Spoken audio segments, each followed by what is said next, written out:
Kalau ndak ku siram-siram nih kapan tumbuh rumput ini. Makanya setiap hari aku datang ku sirami cepat tumbuh rumput biar cepat aku nikah lah lagi.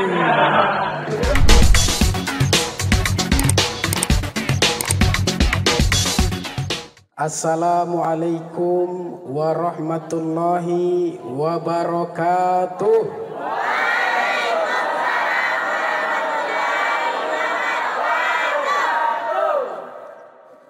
Yang menjawab salam dengan semangat, kita doakan mudah-mudahan naik kelas atau lulus mendapatkan nilai yang terbaik. Amin. Yang menjawab salam dengan semangat, mudah-mudahan segala cita-citanya dimudahkan oleh Allah. Amin. Dan kemudian kelak ketika mendapatkan jodoh, jodohnya yang soleh ataupun solehah. Amin. Assalamualaikum warahmatullahi wabarakatuh.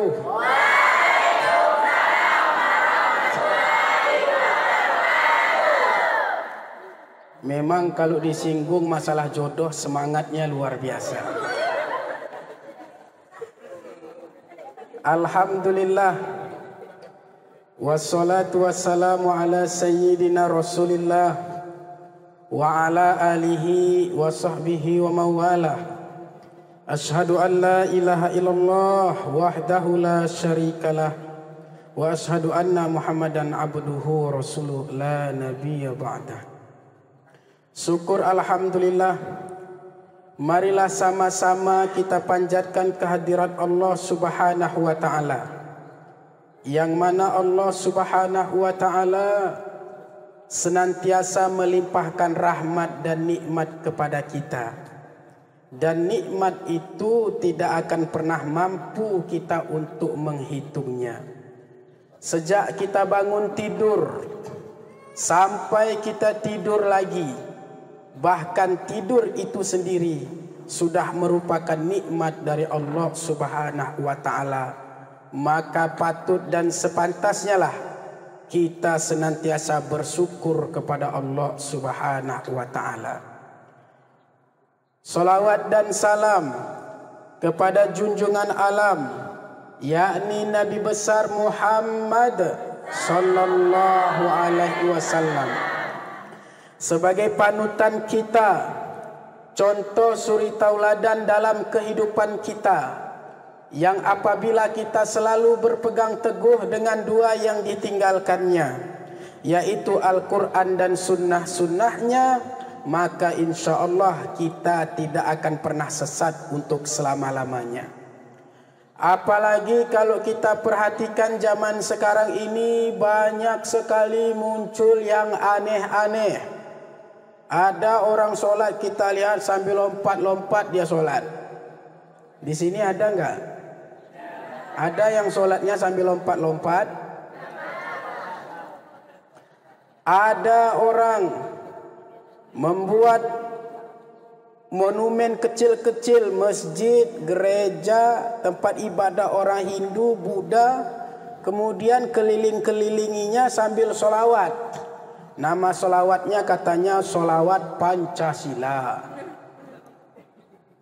Ada lagi, sebelum pandemi kemarin itu di kota Mekah, ketika umroh di kota Mekah, orang tawaf mengelilingi Ka'bah, labbaik Allahumma labbaik, tapi orang kita tidak. Yang dia baca Pancasila satu. Ditegur sama Raja Salman karena membacanya tidak sesuai pada tempatnya. Dan ada lagi ketika bulan Ramadan, orang solat puluhan rakaat, solatnya 7 menit selesai.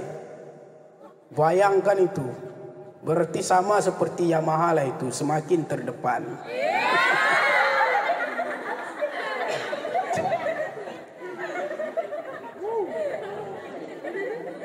Ya, kemana solatnya tadi? Alhamdulillah kami sudah siap solatnya.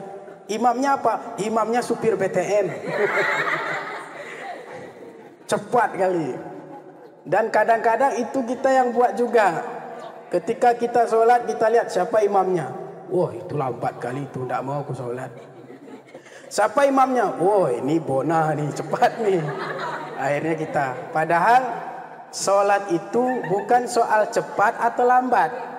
Tapi bagaimana hubungan kita dengan Allah akan terpaut dan sehingga kita menjadi hamba Allah yang betul-betul hamba Allah Subhanahu wa ta'ala. Yang sama-sama kita hormati Bapak Kepala Sekolah kita. Mudah-mudahan beliau diberikan kesehatan, panjang umur, diberikan keberkahan hidup dari dunia sampai akhirat. Dan segala aktivitas beliau mudah-mudahan dilancarkan oleh Allah, karena luar biasa ini perjalanan kepala sekolah kita menuju ke Ketambe ini. Tapi alhamdulillah sangat luar biasa. Maka kita selalu mendoakan beliau. Dan beliau ini memang guru saya dulu di SMA Negeri 1 Kutacani. Termasuk guru yang paling perhatian sama murid. Sehingga kalau ada salah sikit, ini cepat terus, ya.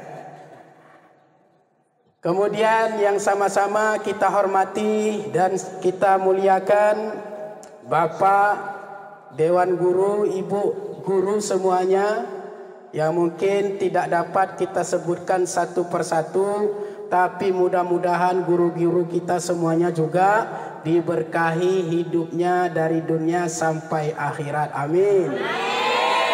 Kemudian ada hadir Bapak Kepala Desa kita.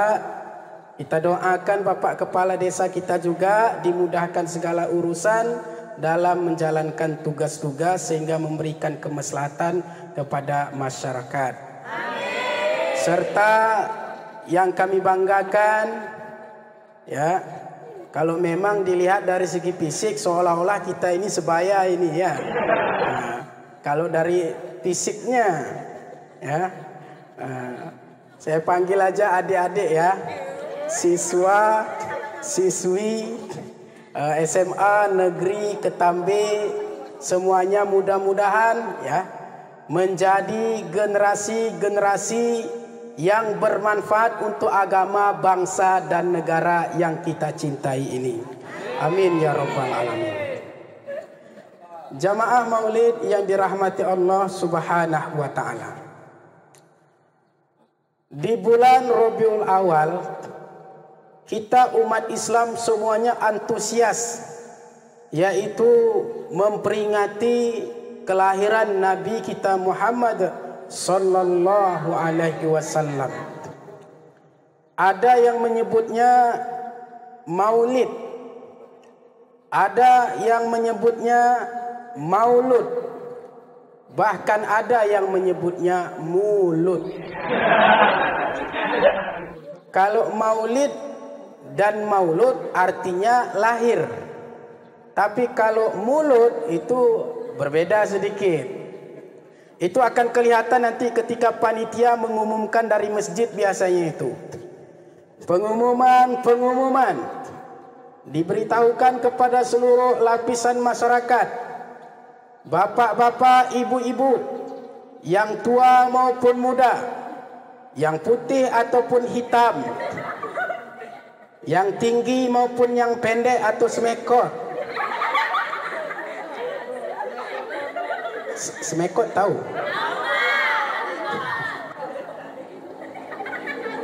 Ya, semeter kotor. Ya, yang tua maupun muda seluruhnya yang mendengar pengeras suara ini, jangan lupa hadir hari ini ke masjid. Karena hari ini ibu-ibu sudah semuanya hadir. Ada yang membawa gorengan, ada yang membawa kue lapis, ada yang membawa kue donat, serta makanan yang lainnya. Jadi silahkan hadir, karena kalau tidak hadir akan menyesal. Karena kalau tidak hadir akan rugi. Kenapa? Karena hari ini kita akan melaksanakan acara Maulud. Akhirnya mendengar pengumuman seperti itu, masyarakat berduyun-duyun datang ke masjid. Untuk apa? Untuk melaksanakan acara Maulud. Sehingga begitu dilaksanakan acara Maulud selesai, bubar semua, ustadznya tinggal ceramah sendirian. Kenapa? Karena acara Maulud. Adapun acara kita di sini bukan sekedar Maulud. Acara kita adalah Maulid ataupun Maulud, dan insya Allah nanti akan ada acara Maulud. Mudah-mudahan semuanya acara kita ini dirahmati dan diberkahi oleh Allah Subhanahu wa taala. Amin ya rabbal alamin. Jamaah Maulid yang dirahmati Allah Subhanahu wa taala. Kapan Nabi kita lahir? Tanggal berapa? 12. Bulan apa? Rabiul Awal. Ayahnya siapa? Ibunya? Pamannya?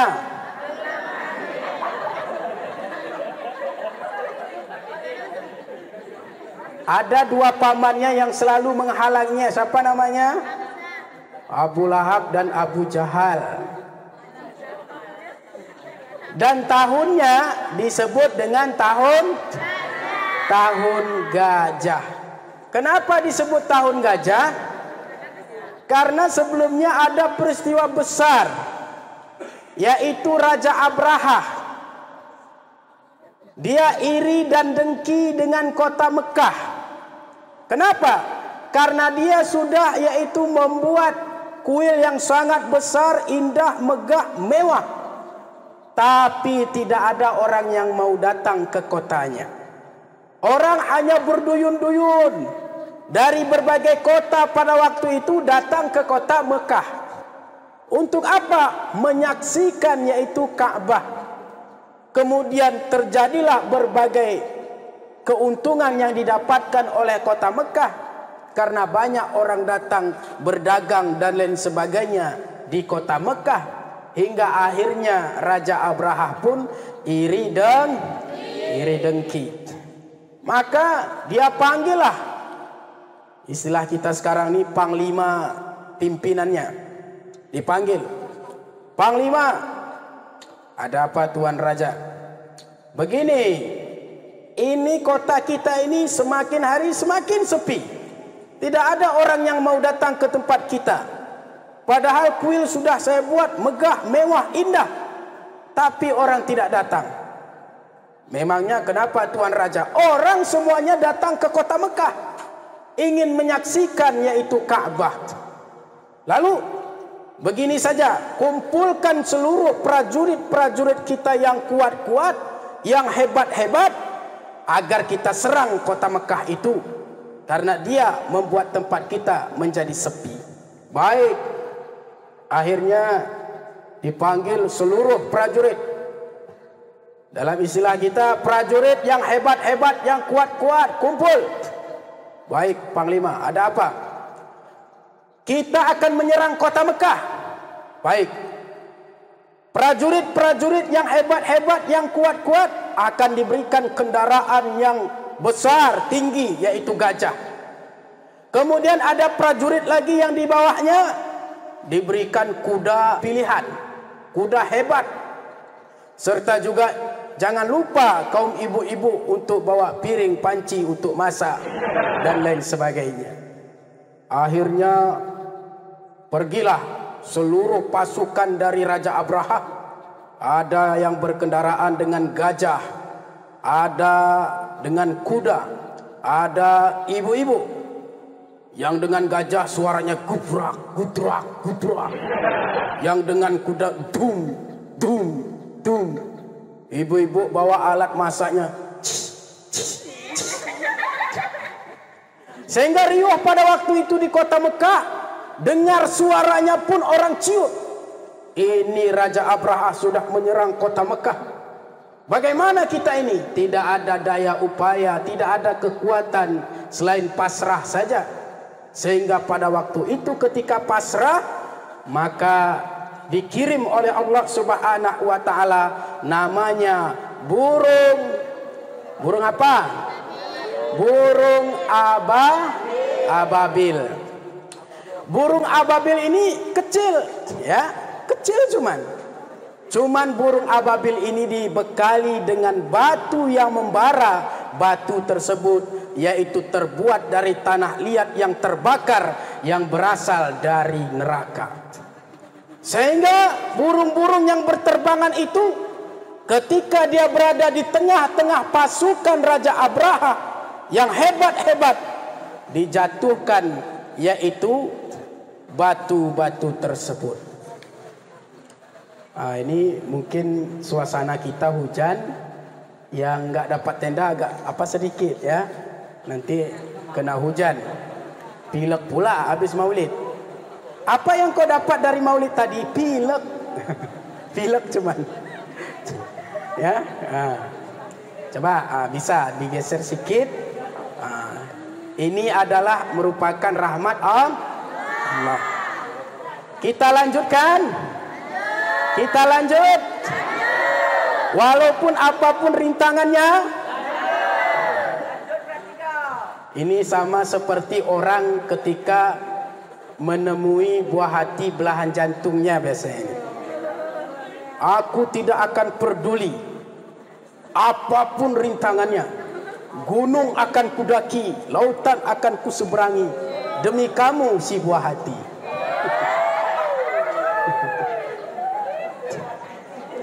Itu kalau belum menikah.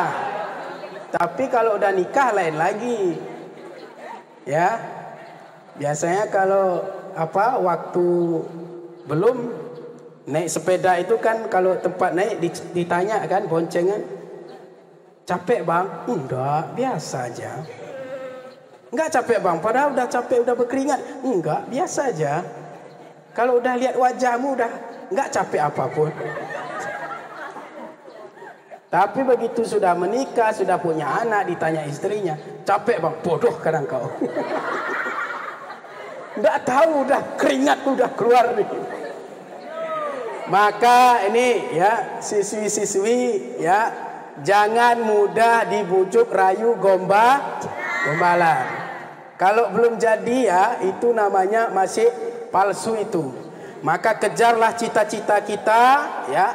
Kita memuliakan dan mencintai orang tua kita, jangan sampai ya karena kita tidak mengendalikan diri kita, cita-cita yang kita harapkan tidak tercapai, orang tua kita pun menjadi kecewa. Fokus ya, belajar, ada waktunya nanti. Semua akan indah pada waktunya. Ya baik, jamaah maulid yang dirahmati Allah Subhanahu wa taala. Sampai mana tadi? Datang yaitu burung ababil. Melemparkannya itu batu-batu dari api neraka. Sehingga ketika dijatuhkan, ada yang kena kepalanya, bolong kepalanya, tembus. Ada yang kena dadanya, bolong dadanya. Ada yang kena punggungnya, bolong punggungnya.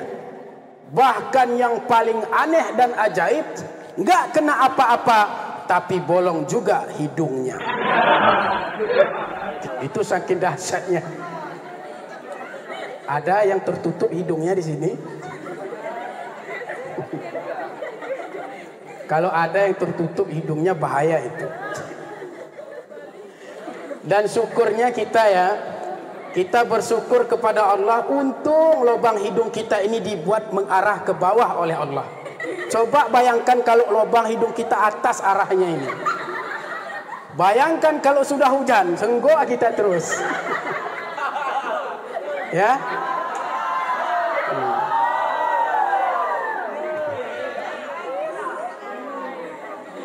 Makanya ya, kita harus selalu bersyukur kepada Allah ya. Semua yang sudah ditetapkan kepada kita dalam hidup ini, semuanya itu untuk kebaikan kita ya.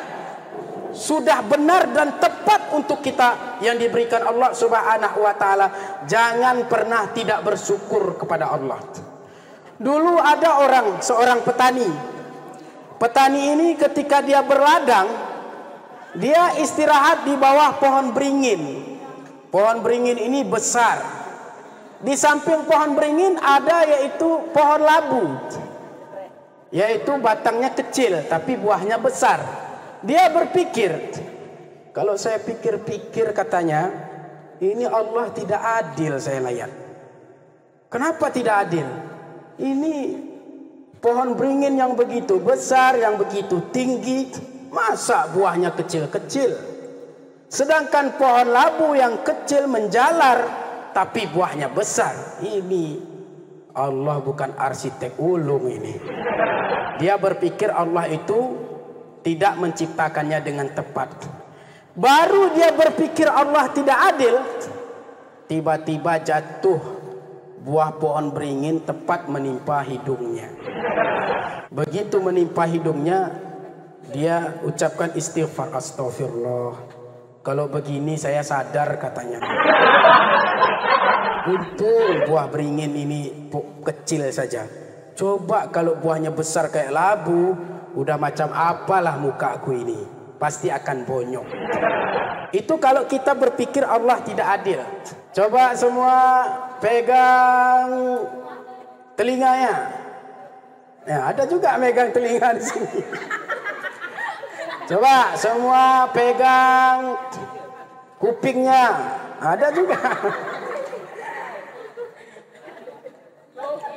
Ya, berarti kurang fokus. Ayo kita fokus, ayo. Itu saya ngajar di TPA begitu. Saya bilang anak TPA, presiden kecil, gubernur kecil, bupati kecil, yang besar Allah. Siap? Coba. Presiden. Ini laki-laki belum ada suaranya. Coba kita dengar lagi. Presiden. Gubernur. Bupati. Yang besar.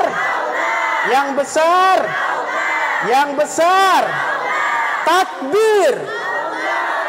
Kalau takbir angkat tangannya, semangat. Takbir. Belum semangat. Takbir.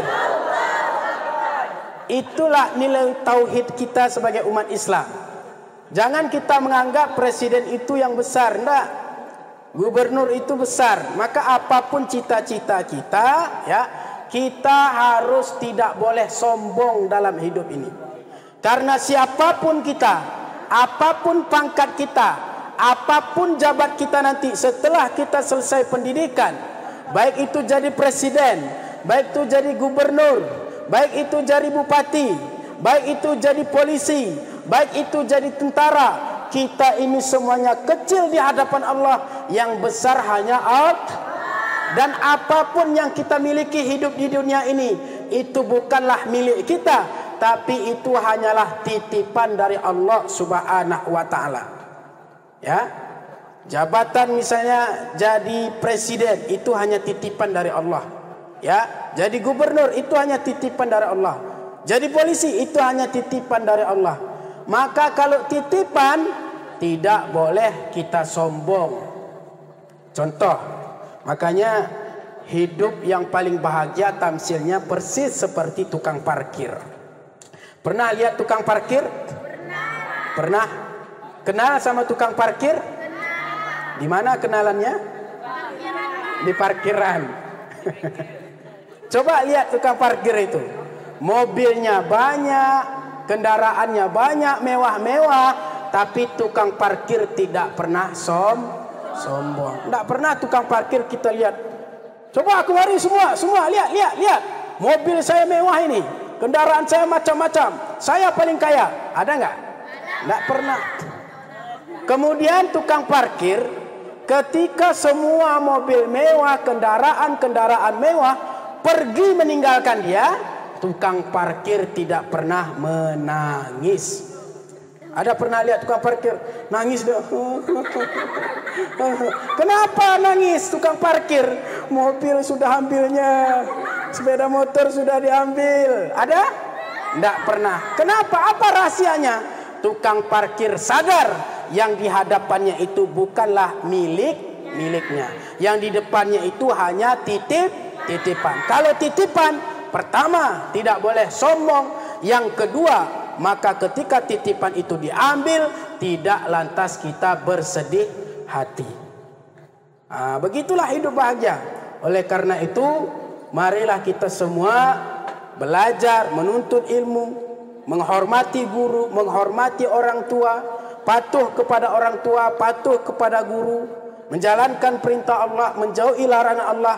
Tatkala nanti kita sudah setinggi apapun, bahkan mungkin lebih hebat dan lebih tinggi kita daripada guru kita, tetaplah kita sebagai muridnya, karena tidak ada mantan murid. Saya sama Bapak Kepala Sekolah, saya merasa bukan mantan murid, tapi saya merasa beliau adalah orang tua saya. Karena hakikatnya orang tua itu ada 3. Pertama, yang menyebabkan kelahiran kita di dunia ini siapa? Ayah dan ibu kita. Maka kita hormati, maka kita hargai. Jangan sampai kita durhaka kepada orang tua kita.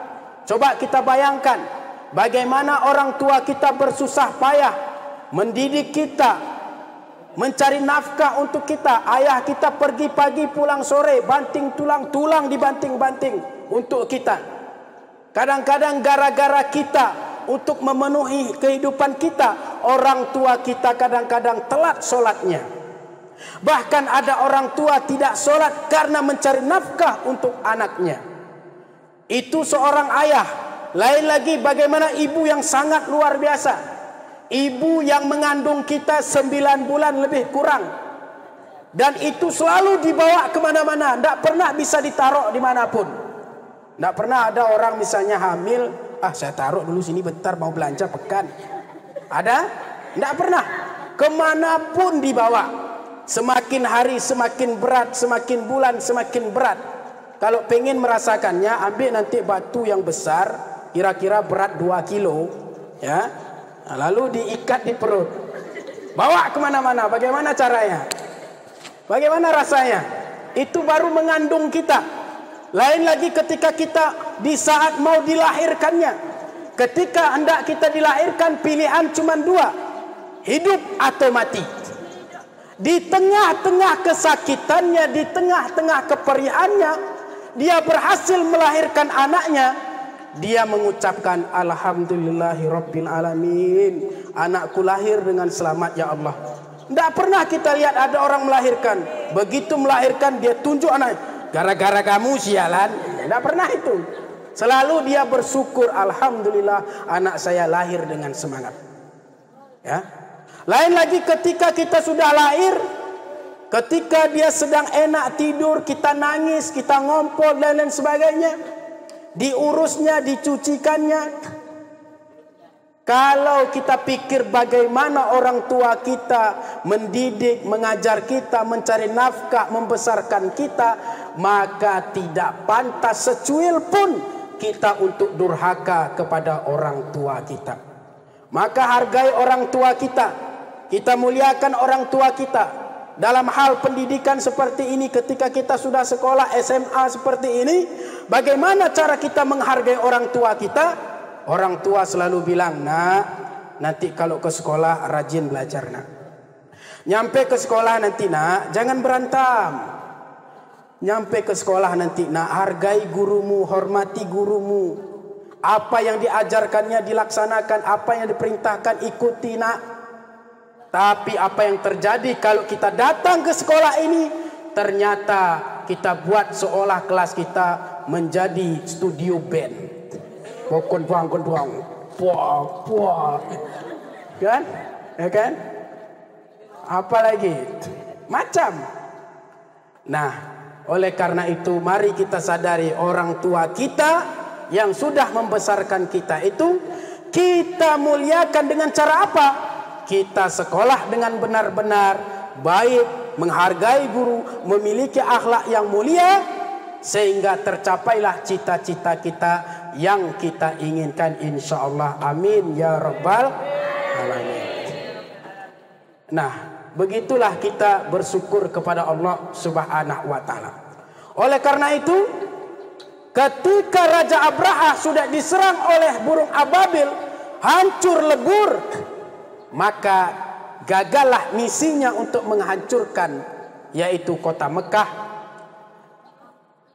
Dan dalam keadaan yang seperti itu dimuliakan oleh Allah Subhanahu wa taala, yaitu lahirnya nabi kita Muhammad sallallahu alaihi wasallam. Ketika lahir, maka kakeknya memberi nama Muhammad, artinya terpuji. Maka ya, kalau kita nanti misal ada kakak kita melahirkan, atau ada adik kita lahir lagi, atau siapapun ya, atau nanti masa depan ketika lahir anak ya, maka berikanlah nama yang terbaik. Jangan zaman sekarang ini karena terlalu ikut modern, nama pun aneh-aneh. Nama sesuai kalender. Lahir bulan Januari, nama anaknya dibuatnya Jason. Lahir Februari, Febrison. Lahir bulan Maret, Marcon. Sampai 12 anaknya, semuanya berdasarkan kalender. Sehingga ketika manggil anak untuk makan gak capek lagi, cukup dia panggil kalender, makan, kumpul, makan. Ada lagi orang sekarang ini buat nama anaknya gabungan dari nama ayah dan nama ibu. Nama ayahnya Baskoro, nama ibunya Kokom. Kepingin modern, ambil nama ayah depannya Bas, nama istrinya Kom, maka jadilah nama anaknya Baskom. Ada lagi ya, nama ayahnya Yahya. Ada nama Yahya di sini? Kalau ada mohon maaf. Nama ayahnya Yahya. Nama ibunya Maharani. Maharani ada? Ada. Mohon maaf. Ingin membuat nama modern, ambil nama ayah sedikit, nama ibu sedikit. Nama ayah Yahya, yaitu Ya. Maharani ambil Maha, jadi nama anaknya Yamaha, semakin terdepan. Apa ndak lincah anaknya? Ditanya orang kan, anak apa pola anakmu? Anak laki-laki. Kayak mana anak laki-laki? Alhamdulillah lapang saya dibuatnya. Apanya lapang? Udah lapang isi rumah semua jualinya. Gara-gara narkoba. Ya. Jangan pernah coba-coba yang namanya narkoba. Nggak usah dicoba, nggak usah penasaran yang namanya narkoba. Kalau sudah yang namanya narkoba, inilah nasib orang tua. Semua lapang dibuatnya. TV dijual, apa yang ada dijual. Apa yang ada dijual semua. Sedih orang tua. Orang tua sudah berusaha tapi anak sudah terlanjur, yaitu masuk ke dunia narkoba. Maka jangan coba-coba. Yakinlah narkoba itu tidak akan membuat kita bahagia. Enggak bahagia kita buatnya. Walaupun katanya, ya enak Pak Ustadz. Kalau udah kayak gitu Pak Ustadz, dunia ini terasa milikku sendirian. Ya, sampai kapan? Sampai kapan dunia ini milik kita sendiri? Sampai kapan kita merasa yang paling tinggi? Sampai kapan? Sampai mabuknya selesai. Kalau gitu mabuk aja terus. Sampai kiamat. Ya. Jadi tidak ada gunanya. Jangan penasaran pun. Untuk penasaran kepada barang-barang terlarang tersebut, itu pun jangan. Apalagi sampai mencobanya. Ditanya lagi ibu-ibu, anaknya anak apa? Anak perempuan. Bagaimana anak perempuannya? Alhamdulillah dingin buatnya rumah. Kenapa dingin? semua kain-kain dikasihnya sama laki-laki. Apa ndak diingin orang tuanya? Nggak ada kain sedikit pun lagi. Oleh karena itu, ya, marilah kita semua, mudah-mudahan, saya yakin orang tua kita sudah memberikan nama yang terbaik untuk kita dan arti yang terbaik, maka kita terapkan dan aplikasikan nama yang sudah diberikan itu, yaitu kepada kebaikan yang diridhoi oleh Allah Subhanahu wa taala. Jangan sampai, ya, memakai nama Nabi Muhammad tapi pekanam. Nama Muhammad tapi kerjaan nyolong pinang misalnya, ya kan? Nah, nama Aisyah, ya, mengikuti istri Rasulullah tapi kerjaannya gosip aja, ya kan? Sekarang ini heboh Lesti katanya. Apa Lesti ini, ya? Maafkannya suaminya tadi. Nah, marah atau kan gitu kan? Marah nih. Udah dia dicekik, udah diapakan, mau aja. Wah, kalau aku enggak mau aku itu. Enggak boleh begitu, ya. Ya. Bohong itu dosa atau tidak? Dosa kan? Tapi ada 3 bohong yang boleh dan insya Allah berpahala. Tapi jangan salah gunakan, ya. Pertama, bohong untuk menyelamatkan nyawa seseorang. Misalnya ada orang dikejar pakai parang, pakai pisau, dikejar, kemudian dia lewat di depan kita, sembunyi di dekat kita atau masuk ke rumah kita. Ditanya pakai parang, ada lihat orang lewat sini tadi? Kita jawab, enggak, aku lihat. Dan siapa pun lewat? Kayaknya ada orang lewat sana atau di jauh sana. Bohong atau tidak?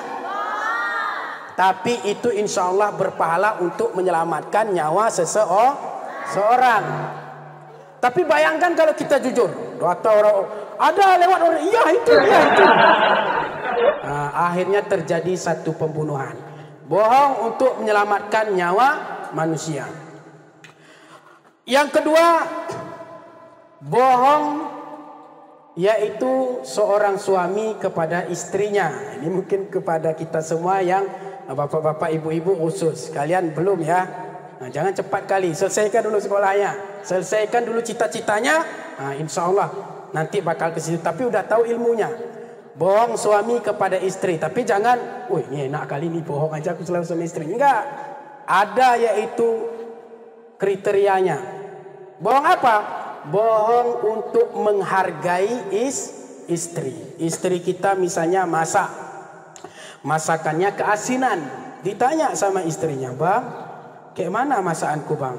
Alhamdulillah enak kali. Saking enaknya sikit pun makan udah kenyang aku. Padahal sakit asidnya, ya. Kan senang hati istrinya. Tapi kalau jujur, ya, bang, kayak mana masakanku, bang?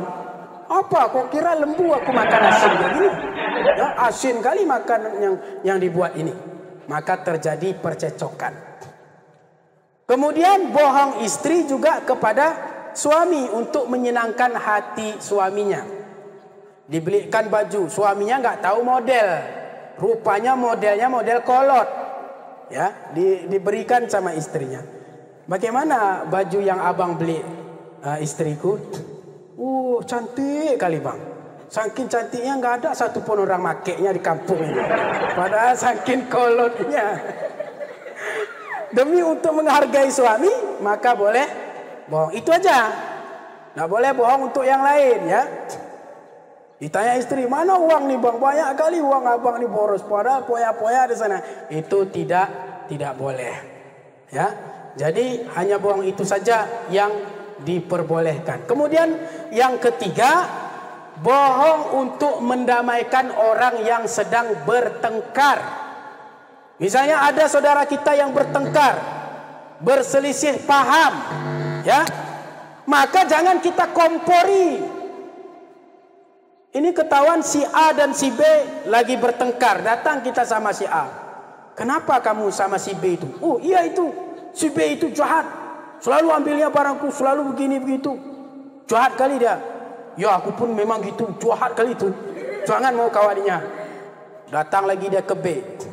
Kayak mana B sama si A? Iya, dia selalu cacinya aku.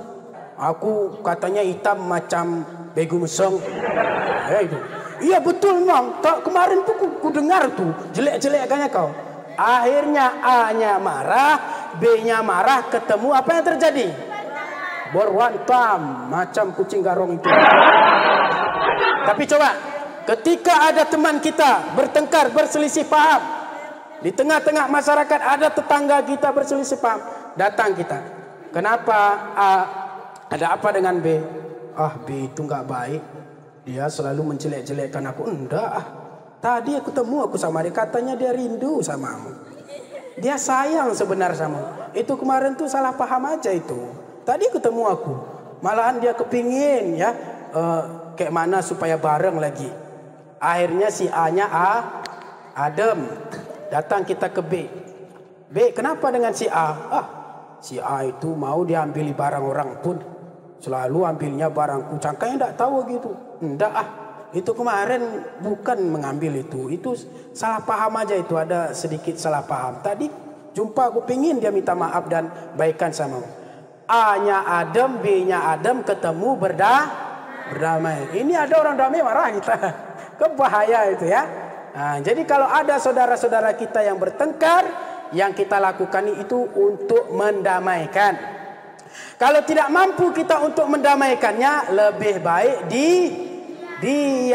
Tidak usah jadi kompor di sana, kompor di sini, terbakar, kita tepuk tangan. Akhirnya setan iblis pun ikut tepuk tangan. Udah tepuk tangan aku, kata iblis. Kenapa? Karena nanti di akhirat banyak kawanku di neraka. Ya, jadi bohong yang diperbolehkan hanya itu saja.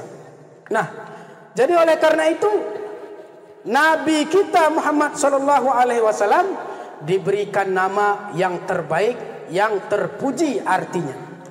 Memang terbukti mulai sejak kecil sampai beliau wafat, beliau adalah orang yang tidak pernah bohong. Bayangkan itu. Tidak pernah bohong. Beliau selalu jujur. Saking jujurnya, waktu itu di kota Mekah ya, di kota Mekah itu belum ada bank. Kalau zaman sekarang ini banyak bank tempat kita menabung. Dulu belum ada. Tapi di mana rakyat di kota Mekah menabung pada waktu itu? Menabung kepada Nabi kita Muhammad SAW. Apa saja yang mau dititipkan, mereka akan titipkan kepada Nabi kita Muhammad SAW. Tidak diragukan sedikit pun, karena beliau orangnya terpuji dan tidak pernah dusta dalam hidup. Sehingga pada waktu beliau sudah diangkat sebagai Rasul, beliau kumpulkanlah rakyat kota Mekah itu pada waktu itu, dikumpulkan kemudian disampaikan. Saudara-saudara, ya, percaya enggak sama saya? Semuanya jawab percaya. Kenapa? Karena Anda Muhammad tidak pernah bohong. Baik, kalau begitu sekarang saya sampaikan kepada tuan-tuan semua, saya diangkat menjadi utusan Allah sebagai Rasulullah SAW.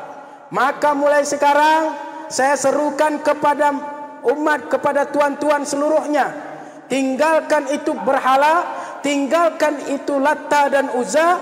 Itu bukan Tuhan, itu patung, tidak bisa memberikan dampak apapun dalam kehidupan kita. Dan kembalilah ke jalan yang benar, sembah Allah Subhanahu wa ta'ala. Ini dakwah yang pertama diserukan oleh Rasulullah Sallallahu Alaihi Wasallam. Sehingga pada waktu itu Abu Lahab ngomong dia, Muhammad, hanya sekedar untuk ini saja kamu kumpulkan kami di sini. Hanya mendengar ocehan seperti ini kau kumpulkan kami di sini. Tabbalaka ya Muhammad. Kalau istilah kita sekarang, mampus kamu Muhammad. Kayak gitulah dibilang Abu Lahab. Tapi dijawab oleh Allah Subhanahu wa ta'ala, tabbat syada Abi Lahab wa tab. Bukan Muhammad yang celaka, tapi Abu Lahab lah yang akan kelak celaka. Dia yang akan menemukan kecelakaan. Inilah pertama dakwah yang disampaikan oleh Rasulullah sallallahu alaihi wasallam. Jadi oleh karena itu ya, panjang ya cerita yang mau kita ceritakan, yaitu kisah-kisah Rasulullah yang perlu kita ambil keteladanan tapi mungkin ada beberapa saja yang kita sampaikan. Pertama, beliau itu ya sangat cinta kepada umatnya. Dari dunia sampai kiamat pun beliau tetap mencintainya. Apa buktinya? Ketika beliau waktu itu mau sakaratul maut, ya, beliau disampaikan oleh malaikat Jibril, "Ya Rasulullah, tempatmu sudah disediakan istana yang megah di surga oleh Allah Subhanahu wa taala. Engkau sudah diberikan fasilitas yang sangat luar biasa." Kata Nabi kita, "Itu untuk saya." "Iya." "Bagaimana kalau umatku?" Beliau mencintai umatnya, yaitu kita umatnya. "Bagaimana dengan umatku?" "Aku tidak akan bahagia kalau ada umatku yang masuk ke dalam neraka." Kemudian waktu kiamat, ketika bumi ini sudah lurus ya, udah hancur lebur, nggak ada apapun lagi, semua menjadi padang pasir, maka kita dibangkitkan dari alam kubur kita.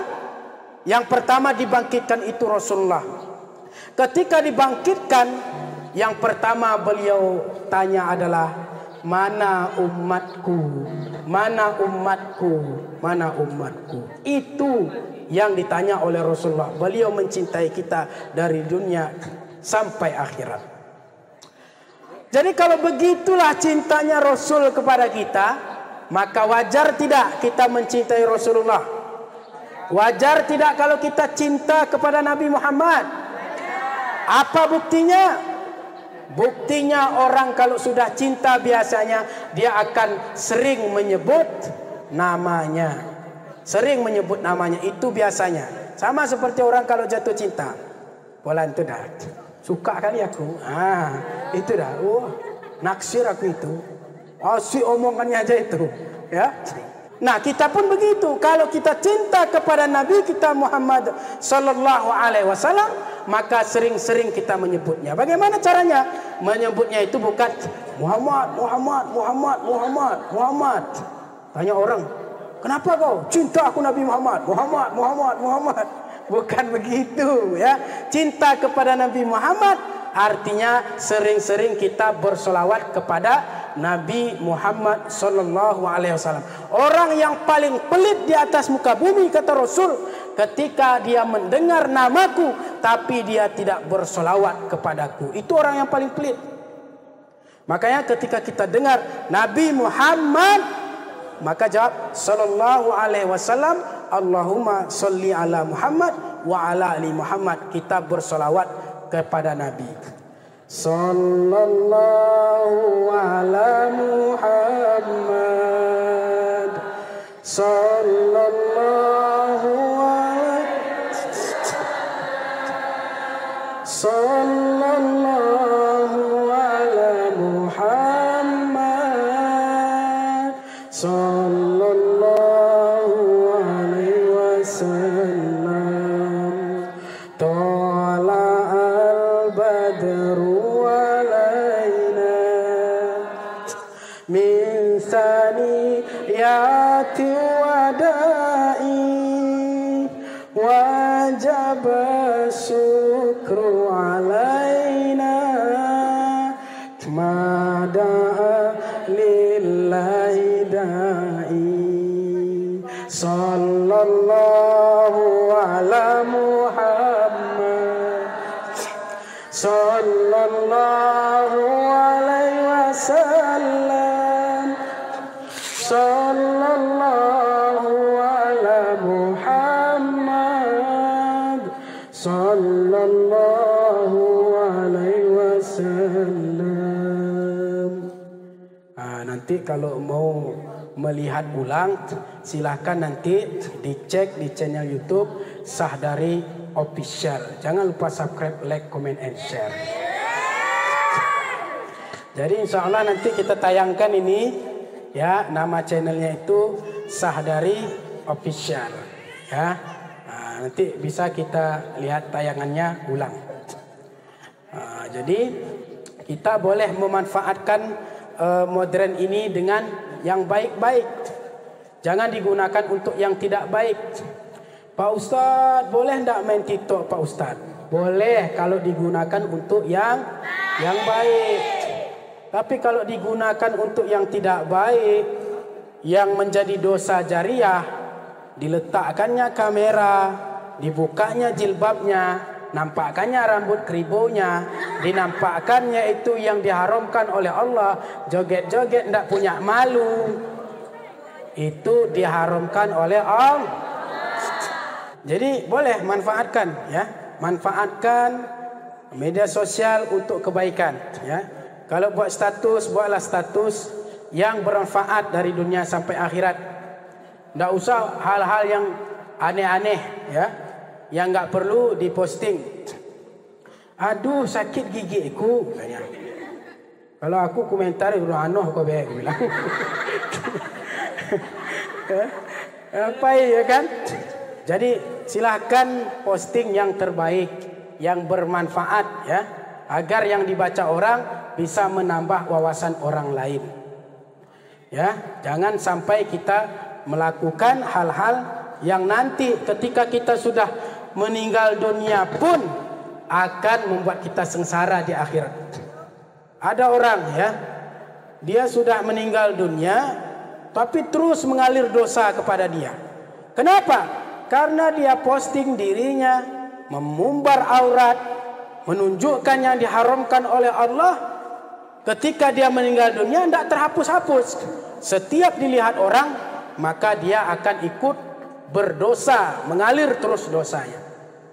Tapi ada orang ketika meninggal dunia terus mendapatkan aliran pahala karena jempol digunakan untuk kebaikan. Dia share ceramah-ceramah Ustaz Abdul Somad, dia share ceramah Ustaz Das'ad Latif, dia share bacaan Al-Quran, dia share ceramah Ustaz Sahdari, dia share kebaikan-kebaikan, dia lakukan terus share yang kebaikan-kebaikan, sehingga walaupun kita meninggal dunia mendapat aliran pahala, yaitu atas kebaikan yang kita lakukan yang dinilai oleh Allah Subhanahu wa taala.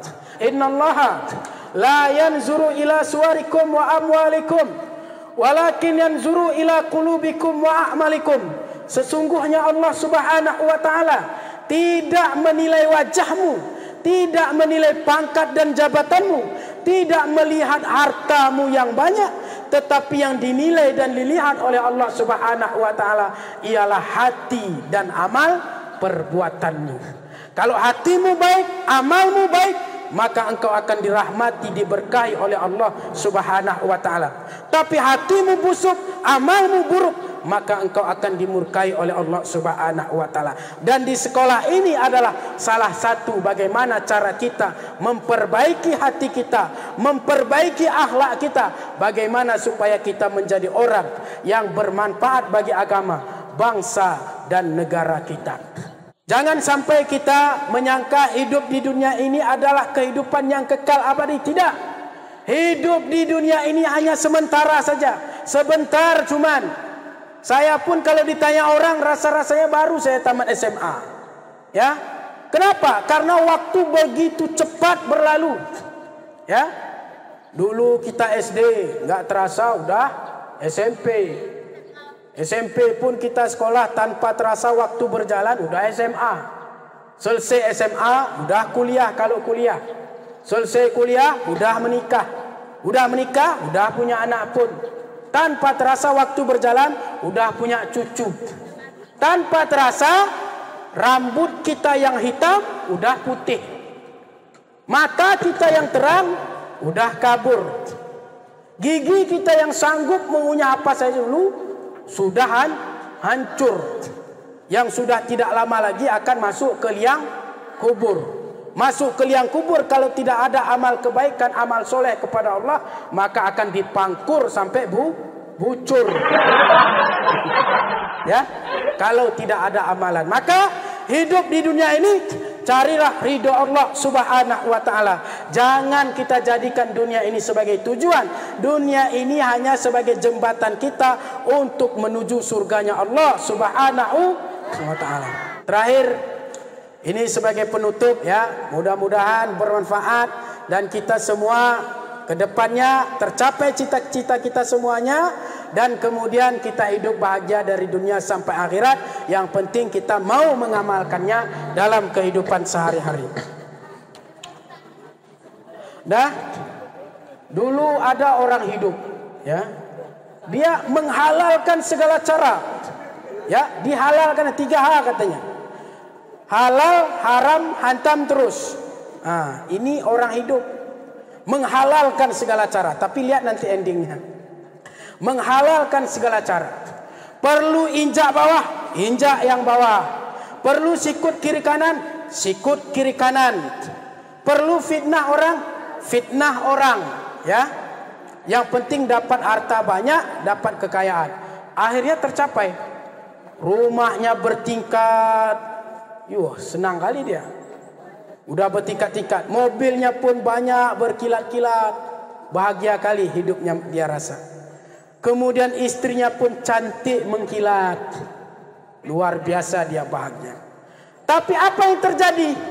Sedang dia merasa paling atas, paling tinggi, paling bahagia, paling tinggi derajatnya, dia merasa datang malaikat maut. Apa yang dilakukan malaikat maut? Dicabut nyawanya. Kalau sudah tercabut, masukkan ke liang kubur. Setelah masuk ke liang kubur, semuanya tinggal. Harta yang banyak tinggal. Rumah yang mewah tinggal. Mobil-mobil yang mewah tinggal. Istri yang cantik pun tinggal. Akhirnya istri yang cantik yang dibangga-banggakan menikah lagi. Ketika menikah, dia jalan-jalan dengan suami barunya.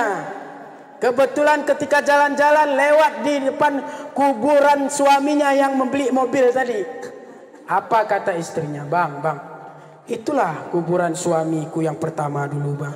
Dialah yang belikan mobil ini. Terus dek, jangan lupa bang klekson. Nah, enggak kisah kena kita kata dapat klekson cuman. Tit, maaf ya bang, sudah ganti sopir kita. Jalan. Dia sudah menghalalkan segala cara. Bukannya dapat doa, dapat klekson cuman. Dia entah apa yang terjadi karena sudah menghalalkan segala cara, dihukum, diazab oleh Allah Subhanahu wa taala di dalam kubur. Istrinya bahagia dengan suami barunya. Dah ingatnya pun lagi. Tapi kalau suami ada setianya sedikit. Ketika ada seorang istri meninggal dunia, seorang suami rajin ziarah ke kubur istrinya. Pagi-pagi datang, siram. Siap sholat zuhur datang, ziarah, siram kubur istri lagi. Habis itu siap sholat asar datang lagi. Terus menerus berhari-hari dilakukan. Dilihat oleh masyarakat. Luar biasa memang si Fulan itu. Begitu setia kepada istrinya. Setiap hari dia datang ziarah. Ditanya orang, bang, apa rahasia abang sehingga begitu setia dengan istri abang? Rahasianya dulu, waktu kami masa hidup berdua, kami duduk di bawah pohon kelapa berdua, serasa dunia milik berdua, yang lain ngontrak semua.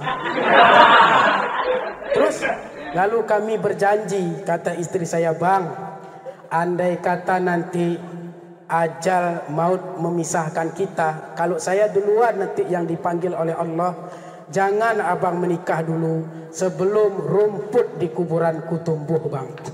Makanya aku berpikir, kalau ndak aku siram-siram nih kapan tumbuh rumput ini. Makanya setiap hari aku datang aku sirami cepat tumbuh rumput biar cepat aku nikah lagi. Tapi mudah-mudahan kita semua tidak seperti itu, ya. Insya Allah yang semuanya karena Allah, maka insya Allah akan berkah dari dunia sampai akhirat. Mudah-mudahan kita semua bisa mencontoh akhlak Rasulullah, menjadi orang yang jujur, menjadi orang yang amanah, menjadi orang yang bijaksana, menyampaikan kebaikan dan melarang yaitu pada yang tidak baik.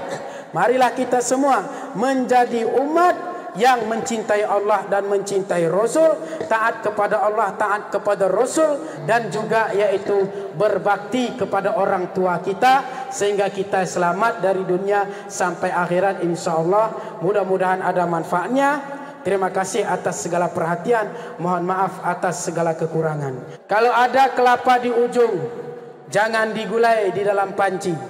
Kalau ada siswa-siswi atau bapak ibu yang tersinggung, mohon saya jangan dilaporkan sama Pak Polisi. Wassalamualaikum warahmatullahi wabarakatuh.